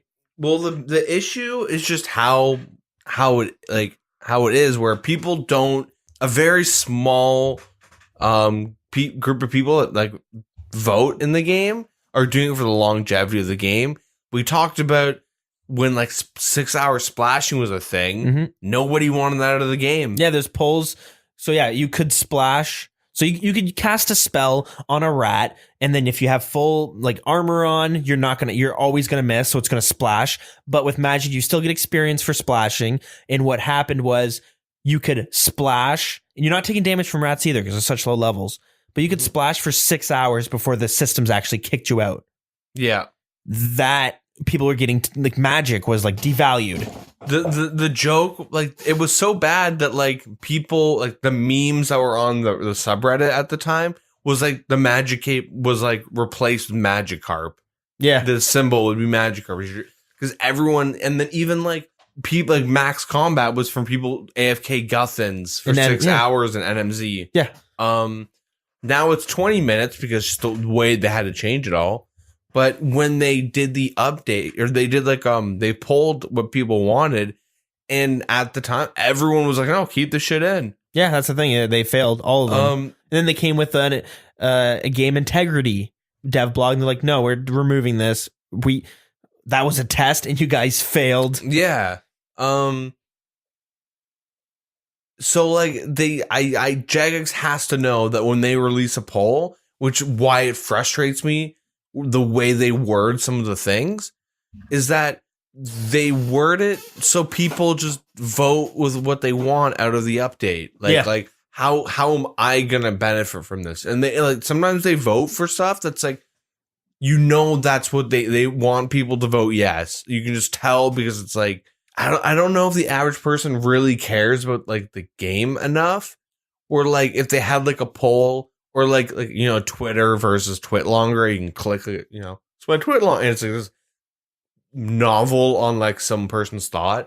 Like if Jagex had like an expanded version of the poll, being like, this is what we believe it would do to the game. This is our opinion on why this is important and why we think like we're polling it now. This is why we're polling. You know what I mean? If they like really went into like their whys and hows and what's they're pulling, it would maybe help make players think more about the game than themselves. Well, that's the problem. People will vote selfishly, and it's not just a RuneScape specific thing. It's how people are. It's just like with government and stuff, right? Yeah. You have like, well, we should tax the rich a lot more than we tax the people. And then people who have a lot of money are like, fuck that. Why should I get taxed for just working hard and building my business from the ground up? Why should I get taxed harder than you? Obviously, there's outliers. There always is. You have like, I think it was Bill Gates who was like, no, you should tax us a lot more than what you already are. Yeah. Because if I have to pay like whatever, like 100 million in taxes, it's still a drop in the bucket for me. Yeah. I mean, it's a fair chunk, but still. Yeah, for him, it's nothing. But just an example, yeah. Yeah. So that's kind of how it is, but yeah, they're wanting to kind of collect more data to be like, how can we do this better? Yeah, my opinion, they have to give players the opportunity to understand what the polls can do to the game, because like, if we go back to that whole Iron Man Sandstone thing, we're like, oopsies, 1 mil experience per hour. Oopsies, Iron Man just banked max crafting in like a couple days, waiting for this update to come out with Super Glass Make, and they did it in a day. Oopsie, like that was like a big fuck up on their part. And then the people that understood it like advocated hard on like the subreddits and Twitter and stuff to get it, because they knew how much they'd benefit from it. If you really cared about Iron Man, like you wouldn't let that go through, because like, sure, oh, like, you know, you're trying to make it hard for us, blah blah blah blah, but like if you can get 99 construction, or sorry, if you can get 99 crafting in like 13 hours of gameplay, or I guess like 14 or 15 including gathering the resources, like that ruins one of the most important skills, or like, now you can just get a Fury ASAP, or you know what I mean? Like you now have 99 crafting in, like, that's ridiculous, you know? But if they were to like be super transparent on what their thoughts are on all this stuff, it gives like the opportunity for other players to like kind of think in terms of like how it's going to affect the game, than as opposed to myself. But yeah, I guess we'll see when the polls for the polls come out. Yeah, and everyone votes for the polls to not be hidden again. Yeah. And then last on here is the state of PvP. So they say here that it looks like the JMods have forgotten about PvP, but strengthening PvP and the competitive scene is a key priority of theirs. Why? Well, it's because the events they have had, the PvP tournaments, the Deadman Mode tournament, I guess the Wildy Wars, that one time they did it, they were pretty big. They were very successful. So they definitely aren't just going to leave it for where it is. They want to continue improving it because, well, from a marketing standpoint, those streams they do, they do what they're supposed to do. People complain like, shit, why are you giving away $30,000 to players? Spend that money on other JMods coming into the company. When really that money is marketing money that's going to be either used for commercials or advertising in some way. And then they sat down and they said, let's do tournaments that seem to work. And it does. It brings the old school stream to the top 5 Twitch channels while they're going on. So they definitely do work. So yeah, PvP is not something they just tend to sit on, but they understand that it's not as easy as like just adding in weekly updates for it, because it affects a lot of different things, and you never want to ruin. If you like, you can add an update that could ruin the PvP scene pretty easily, right? Mm-hmm. Having one weapon too strong or whatever it is. And then they go on to say that when it comes to coming out with updates for the PvP scene, it's more than just asking the PvPers what they want, whereas that's important, but it's also important to get it from every other group as well. Because ideally, if you're a PVMer, it would be nice if you still did PvP on the side for fun. Mm-hmm. They don't want to just, okay, you PVM, we're not going to ask you these questions, but they're going to say like, well, what can we do to bring you into the wilderness to actually want to PK? Yeah. So the annoying thing with that though, like the shady thing with like, or I guess the big barrier of like PvP updates, and it's back to wilderness rejuvenation. Is that it's like if you have super high IQ and you've seen one episode of Rick and Morty, right? You know, like the Mr. Meeseeks where like he wrote me into it. Yeah, that's like what they did, but everyone's pointing at Jagex and PvPers, being like, I don't want this to be in it. It's like, why, you just hate PvPers? Well, no, well, you guys forced me to interact with these people, and I don't want it. You wrote me into this discussion. I don't want to be here. Like, if you know, like I don't, I don't want new PvP armors to be a thing because, well, now it's going to affect my PvM experience. It shouldn't, but it does because you roped me into this conversation, and I don't want to be here. I it's like, I just want to go home. Like, I just like, no, I'm going to just hit no. I'm walking out. RTV, no, it's not RTV the map. We're going to vote to stay or vote, you know what I mean? Yeah. Like back in the day on CS or something, you're surfing, you just hit one and I don't care what happens. Like, just get me away from this stupid menu. It kind of seems to be like a big thing that holds PvP back, and it's a shame, but like it's an outcome that they kind of should have foreseen. Yeah, well, they do go on to say that they have discussed with themselves and us about reworks to Bounty Hunter and Last Man Standing in the past. But they don't want to just do a quick fix that will sprout problems down the road. Instead, they want to tackle a problem that like helps the majority of players, right? Whereas you do a fix for Last Man Standing, it's going to help. Some people are going to be happy about that, but most people not really going to care. And then for Deadman mode, we know that the content changes they've done for the spring and the summer Deadman modes seasons have been disappointing to our dedicated Deadman players. This was a conscious decision we made. We did it to breathe new life into Deadman mode. And we have some monumental changes coming later this year, and we are sure they will blow you away. We aren't able to share precise details just yet, but we've never attempted anything to the scale that we're planning. Oh God, I'm sweating. No. I am sweating. EOC. let's hear it. When you join Deadman mode, it's like a dice rolls and like you're a RuneScape 3 player. And you're like, shit, I got 1,000 health. All right, let's do this. Yeah. Anyways, the last paragraph here says, we've spoken about how we want to involve you, but it's equally as important to make sure we are strengthening our in-house team.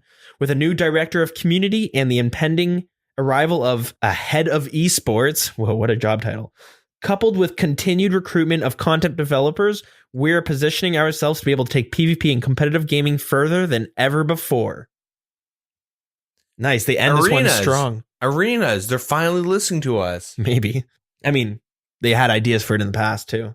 No, it's our idea. We came up with it. This is true. Go back to episode 1 or 2, and we're like, PvP, arenas. Give us the arenas.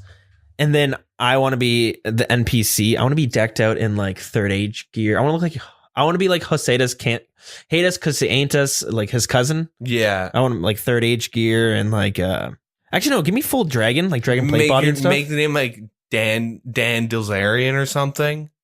Yeah, he could do. I mean, I don't on that air quotes poker player, but really, Dad was a big Ponzi scheme or some shit. And he's a trust fund kid, but laundered money into his son's life, and now he's super rich. But I mean, I'd be pretty pissed if they're like, "Yeah, we added you to the game," and I went there and it's Dan Dilzarian. I was like, "You fucking dick!" Yeah. Hey, look, his name is Dildo. That's not even funny. The hell is this? This is just mean. Yeah. I'm holding a trident and a dragon defender, and that's it. I'm locked in a cage, and there's just people throwing tomatoes at me. Deagin's just throwing tomatoes at me. My NPC just hucking tomatoes. And anyways, they wrap up the whole dev blog here with saying, Oldschool has grown with and because of the deep connection between the team and the players. This blog is just a start. This blog is just the start of how we will work together to make this game even better. We know we have a way to go, and we know this will be a journey. We want to bring you all on the journey with us. That was a mouthful. Yeah, but it is cool to see them saying stuff like this. And I wonder if like this is the start to the curse of the 7-year life cycle? What if this is like the reckoning type thing? Yeah, you see this? It's like this is when every MMO dies. Or it's like trying to think of something where it's like a bunch of civilizations would get to a point and then they would When the Fire Nation attacked? Avatar meme? I have no idea. Okay. Yeah, it's like North America. The natives are on the shoreline. You ever hear is it Jacques Cartier that like has like a diary thing when they first came to North America, and there's the Indian like tribes leader, Native American. Ooh, that was a big no. But there's a native like tribe leader who like was on the shore, and he like pointed to each corner of like the distance, and he pointed like back to himself when they're like out in the waters, like either leaving or like looking up, like surveying the land. You ever hear that story? No. Oh, well, fast forward a couple years later, they give them all smallpox. Oh, okay, I've heard that part. But like, I don't know where the comparison is to that. I don't even know why I brought that up. See, when I thought you were talking about the Dave Chappelle skit. One. I can't remember it all, but there's a bunch of different scenes where it's like, hey, this looks like a good idea. And then something happens and they're like in a bad position. Like, man, we fucked up. And it keeps doing that for a bit. And then it shows them on the shorelines. And I don't know if they're, he's pretending to be like the natives, or if he's pretending to be like from like Africa or something. And anyways, the ships come up and they're like, hey, there's a bunch of white people on the boats. Maybe they just want to come hang out and stuff. And then flash forwards, they're all chained up in the boat. Like, man, we fucked up. It's irrelevant, but yeah, I don't know. Yeah, which might be one of those big reckoning, the big moment of reckoning. Yeah, so you heard it here first. If this game goes downhill by 2020, look at this dev blog and be like, they were too transparent and they were over ambitious. Title this, we max combat and like parentheses, end of time or end of days or something. Little did we know the game was ruined. We will definitely see. Yeah. So speaking of, I guess PvP related stuff, Deadman 2019 finals will run between Saturday, March 23rd till Saturday the 30th. AKA this Saturday is the Deadman mode tournament. Yep. No Rings of Suffering, which is huge. Yep. That is huge. And everyone, they'll be broadcast whenever a supply chest is looted. They're going to mess up and put the supply chest in the live game. And you're going to have like level like 30, like Infernal Cape. just like that? Huh. And he's banned. He's killing everyone in Falador. Oh my god. Oh god, he's got the potato. But yeah, they have a brand new arena made for the final 1v1 stage, which will start with 256 players.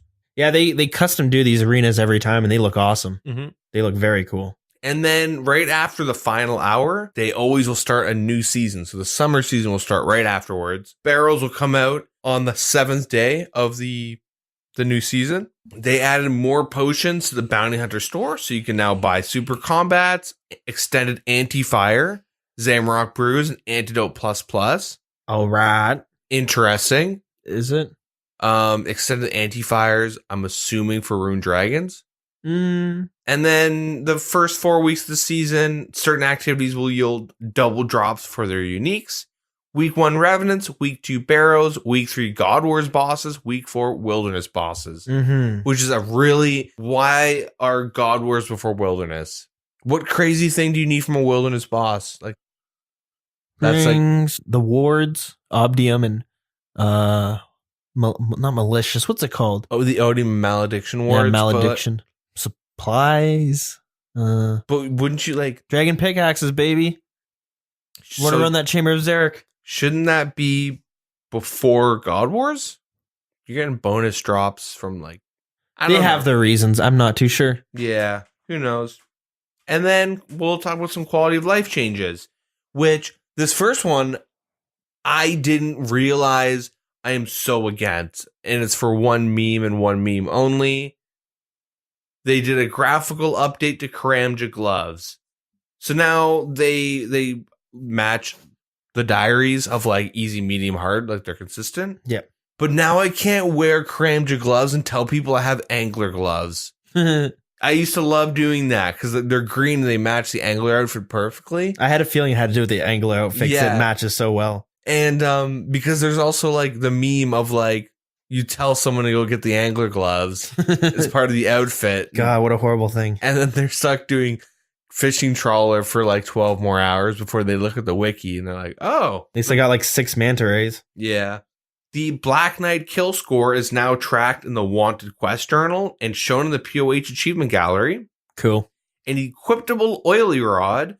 So you now may use blemish oil on the pearl fishing rod and use it to catch lava and infernal eels. The equipable rods are such great fashionscape. Yeah, but getting them? Yeah, pain in the ass, but still.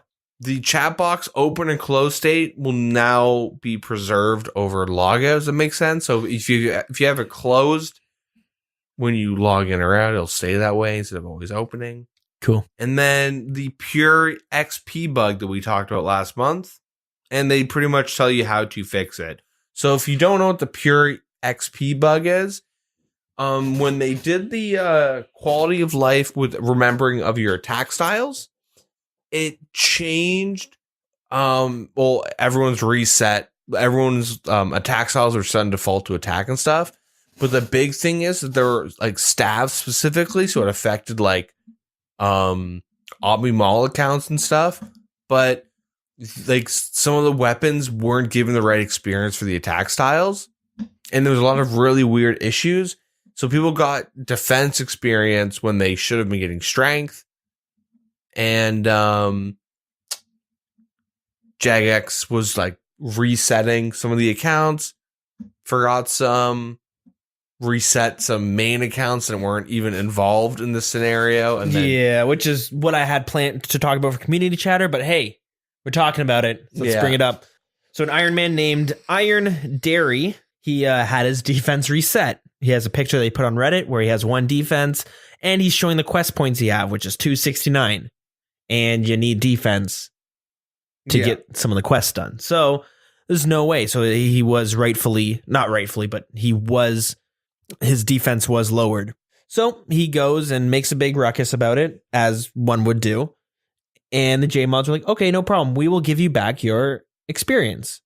So he must have been like 90 something or whatever, but he had like 7.6 mil experience that he lost. So when they went to go give him back his defense experience, they put, instead of 7.6 million defense experience, must have hit an extra 0, and they gave him 76 million defense experience. Oops. Yeah, a little bit of an oops. Oops. Rank 1 defense, EHP for hour, day, month. Yeah, so now if you're like, oops. So if you're an EHP player and you look at it, you're like, great, if I want to get number 1 spot, I got to get 76. I have to get more than 76 million experience in 1 hour. Better start saving up those genie lamps. Which I don't even know if you can. Can you? Can you save up multiple genie lamps? Yeah. You can? Okay. Yeah, but so grats to this guy for getting free for gaming the system. But there's also Zerker accounts that randomly just got and they're like, hey, look, I'm in like Zerk gear. I have barrel gloves equipped. I have 1 defense. But if they try and like make use of this like mess up from Jagex, they're gonna get banned for bug abuse. Yeah, definitely. So it's like, good evening, Jagex. Please fix my issue so I can play this game. Some people still like haven't gotten any response. But yeah. You know what would have been really nice if I played on my Obby Mauler and did Soulsbane, got Varrock Medium Diaries, and then got my defense set back. So I have like the better chest. But then I get banned. But if you nice were affected, novelty. yeah, exactly. That would be cool and helpful for PvP. Mm-hmm. But yeah, if you were affected by this bug, you have a little less than a month to submit your ticket in. Mm-hmm.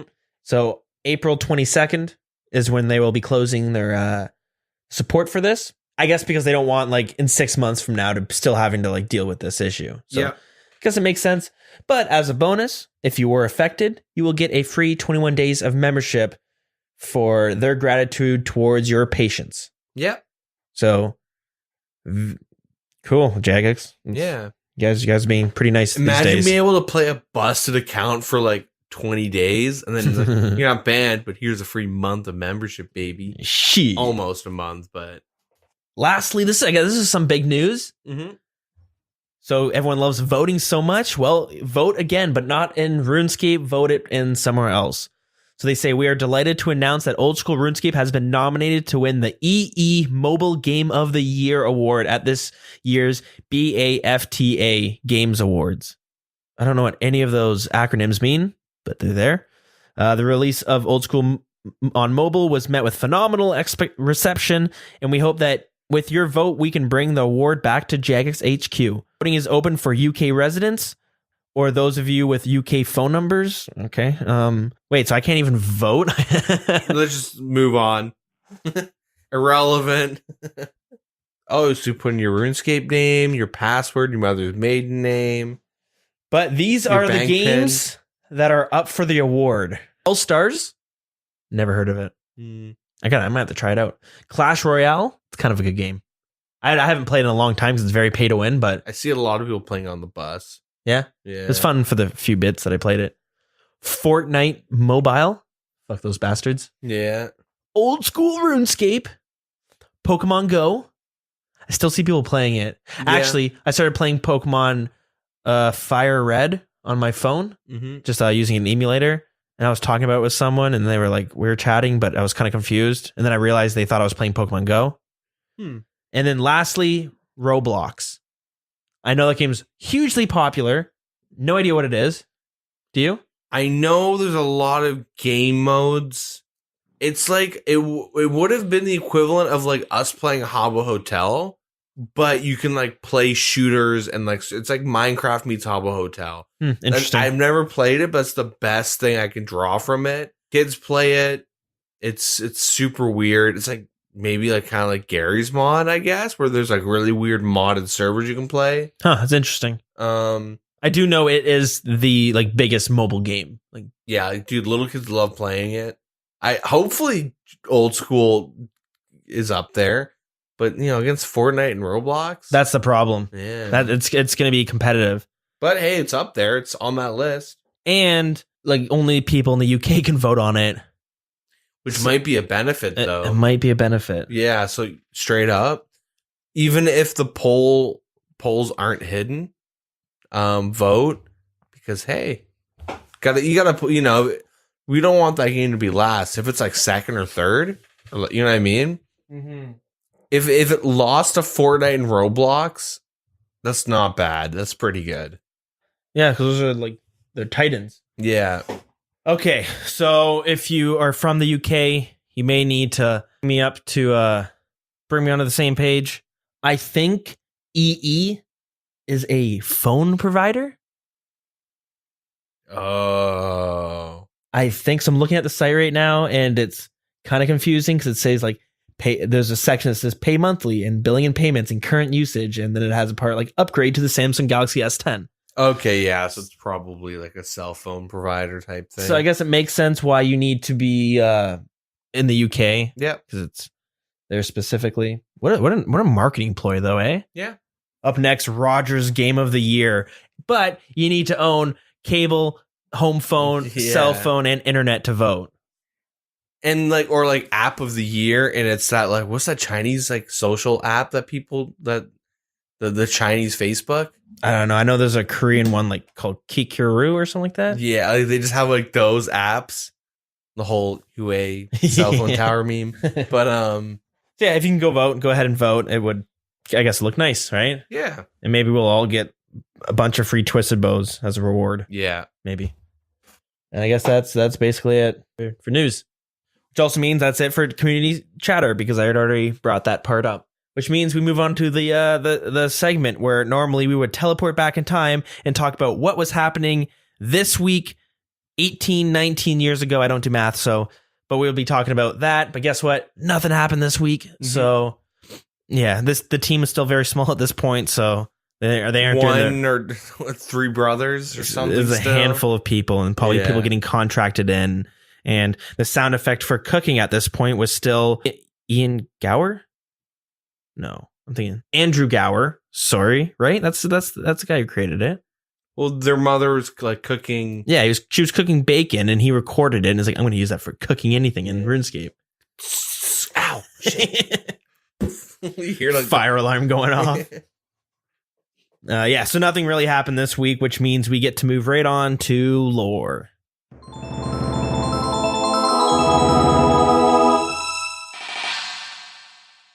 When Xeric and his troop of men arrived to Mount Quidamortum, they began exploring the caves that were located there. Almost immediately, Tecton began construction within the caves to create a temple where they could practice and experiment with the magic and powers found inside these crystals. The crystals were everywhere within the caves. This meant any monster or person within the cave, especially if they had resided there for a long period of time, they'd be able to manipulate these crystals. While Xeric and his followers began exploring the caves, they stumbled across one section. This room seemed to be a lot different than the other parts of the cave. They noticed a weird sense coming from these crystals. Xeric noticed these crystals had caused a rip in time within this one section of the cave. Not knowing what this meant, Xeric was curious. Could this open up a more powerful magic from the crystals? He began trying his hand at manipulating this rift in time. Eventually, with the magic, he was able to open up this rift, causing a gateway into another dimension. Once opened, Xeric was unable to close this, and it became a doorway to the dimension known as the Abyss.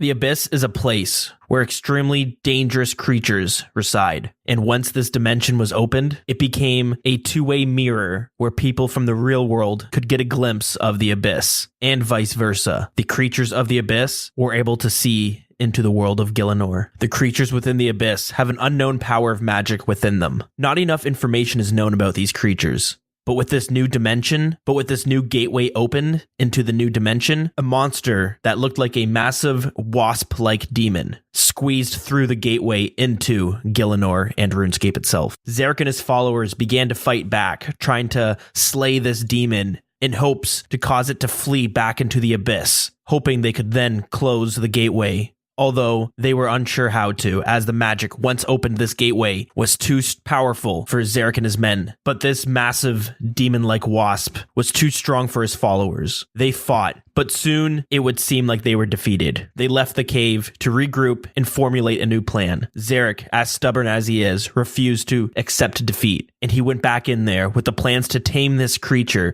to make this creature part of his own crew, a weapon he could then use if he ever planned to return to the Great Kurend and fight back for his throne. Xeric went in alone when he went to tame this creature, but his followers never knew if he actually tamed it or if yet he suffered another defeat. But we know soon after the construction and deconstruction of the temples within this cave, Xeric fled to an unknown location where his men don't know whether or not they will ever see him again. Within this cave, the creature still sits, fighting anyone who comes and disrupts its newfound hive. The creature is known to men as Vespula, but nobody knows if Vespula will ever return to the Abyss or if they found a new home within the chambers of Xeric.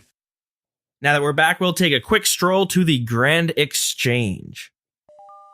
So the first thing I want to talk about is Audible. If you like audiobooks, podcasts, or physical books, I kind of fucked that up, but you will enjoy audiobooks, or you might enjoy audiobooks. I mean, if you already enjoy audiobooks, then you'll enjoy these audiobooks. Yeah. Jeez.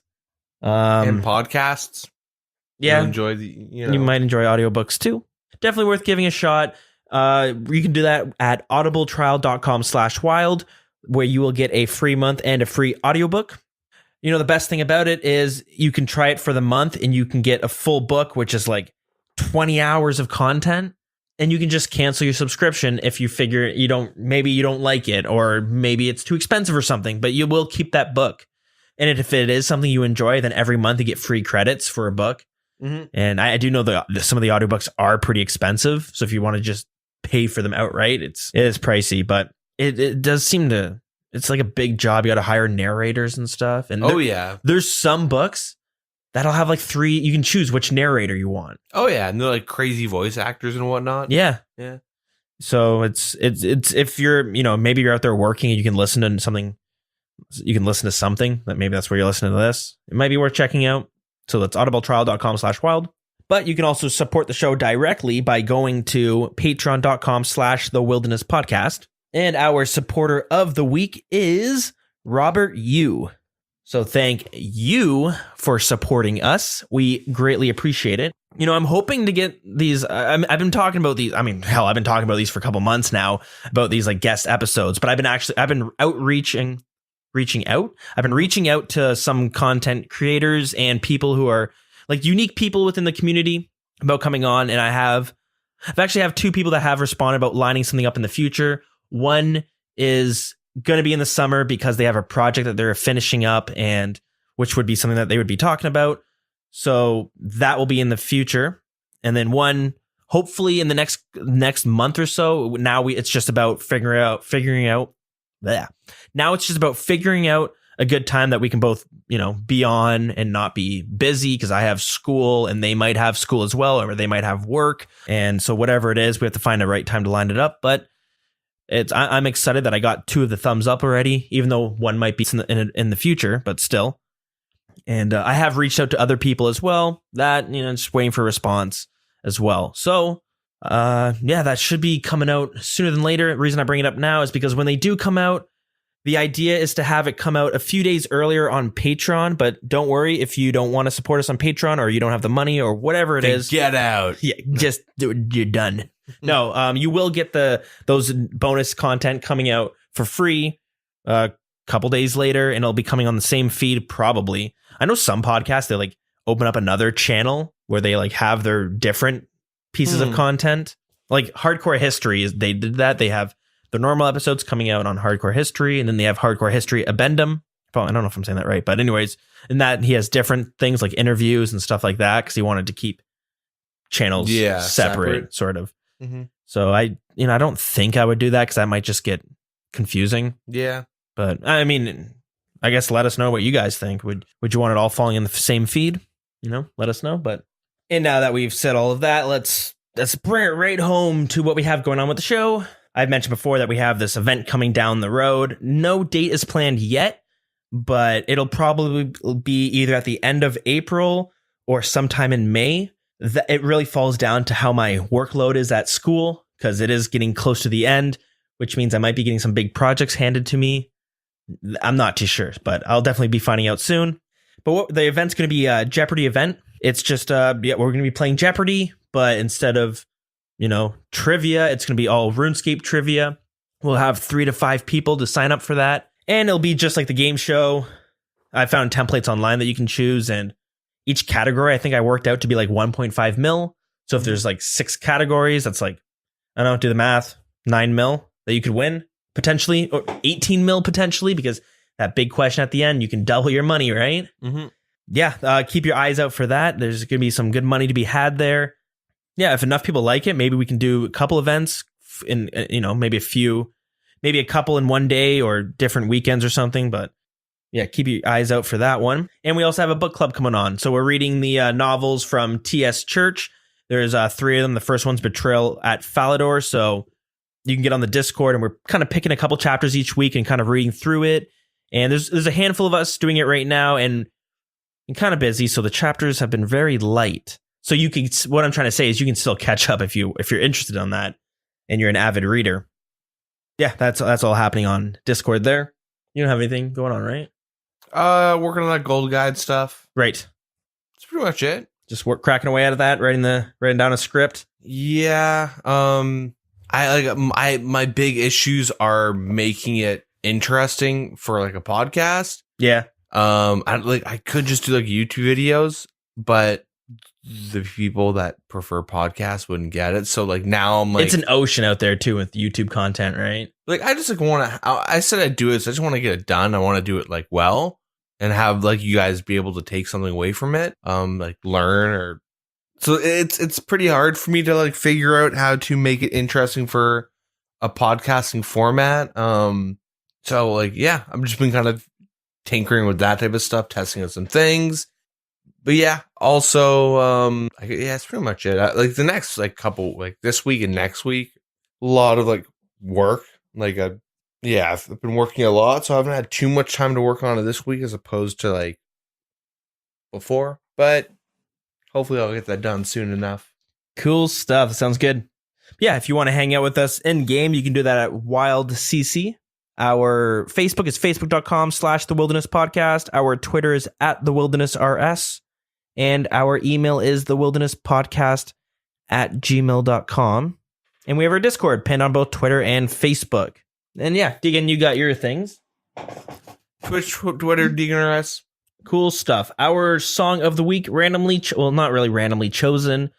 This is actually a song that I really enjoy, called Creature Cruelty, which is the song that is unlocked during the Tower of Life quest. Some trivia, the track seems to be a sadder version of the track Magic, Magic, Magic, also unlocked during the quest. Oh, that's gotta be next week then. I haven't heard that one. Mm-hmm. But yeah, I really enjoy the song. It's for some reason. It was composed by Adam Bond. Came out February 19th, 2007. Yeah, the inventor of Oldschool bonds, actually. Yeah, they're right. named after him. Oh. Escape. 9. Yeah, double escape. That works too. Not really, but Yeah, bad jokes. Ending the show with a bang. Anything you want to say before we get on out of here? Have a good one. Sounds good. All right, guys. Till next week, our post-max combat grinds continue. Yeah, have a good one. Later, Gators.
Bye.